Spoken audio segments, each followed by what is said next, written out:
नमस्कार दोस्तों, इस वीडियो में जानेंगे हम नई शिक्षा नीति 2020 के बारे में। एग्ज़ाम के लिए बहुत ही इम्पोर्टेंट टॉपिक है ये और इसके बारे में सभी विद्यार्थियों को जानकारी भी होनी चाहिए। तो शुरू करते हैं, वीडियो को स्टार्ट करते हैं। यह नई शिक्षा नीति 2020।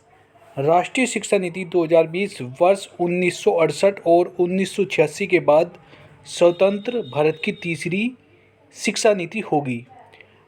मानव संसाधन विकास मंत्रालय का नाम बदलकर शिक्षा मंत्रालय कर दिया गया है। रमेश पोखरियाल निशंक अब शिक्षा मंत्री कहलाएंगे। नई शिक्षा नीति के तहत वर्तमान में 10+2 के शैक्षिक मॉडल के स्थान पर 5+3+3+4 मॉडल लागू किया जाएगा। अब स्कूल के पहले 5 साल की पढ़ाई को फाउंडेशन स्टेज मानी जाएगी, जिसमें प्री प्राइमरी स्कूल के 3 साल और पहली दूसरी कक्षा के 2 साल शामिल होंगे। अगले 3 साल का स्टेज कक्षा 3 से 5 तक की होगी। इसके बाद 3 साल का मिडिल स्टेज यानी कक्षा 6 से 8 तक की होगी। अंतिम 4 साल का स्टेज कक्षा 9 से 12 तक की होगी। अब 9 कक्षा से ही विषय चुनने की आज़ादी होगी। शिक्षण के माध्यम में 5वीं कक्षा तक मातृभाषा, स्थानीय या क्षेत्रीय भाषा का इस्तेमाल किया जाएगा। 6वीं कक्षा से वोकेशनल कोर्स शुरू किए जाएंगे।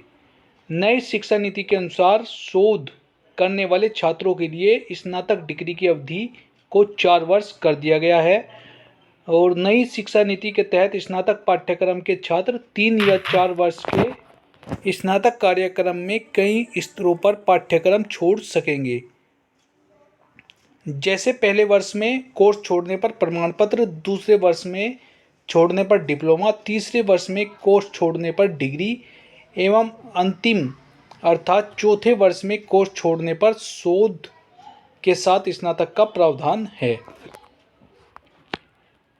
नई शिक्षा नीति में एमफिल कोर्स को समाप्त कर दिया गया है, यानी कि मास्टर ऑफ फिलॉसफी एमफिल बोलते हैं जिसको। अब 4 साल की स्नातक डिग्री प्रोग्राम के बाद सीधे पीएचडी कर सकते हैं। एमफिल करने की ज़रूरत नहीं होगी। स्कूल से दूर